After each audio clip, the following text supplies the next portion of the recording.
Got all plunger switches and brake wires. Aft skirt squib. Forced warm. All are transmitting at high power.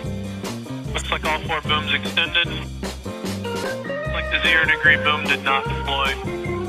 Be just some background on the 3 rocket salvo we'll be doing here. This can happen at any time and place, but allowing science teams to correct. PM, are we clear to go outside just to check? There's no hazards, obvious hazards around the pad. See those swing cameras around for a good view of that.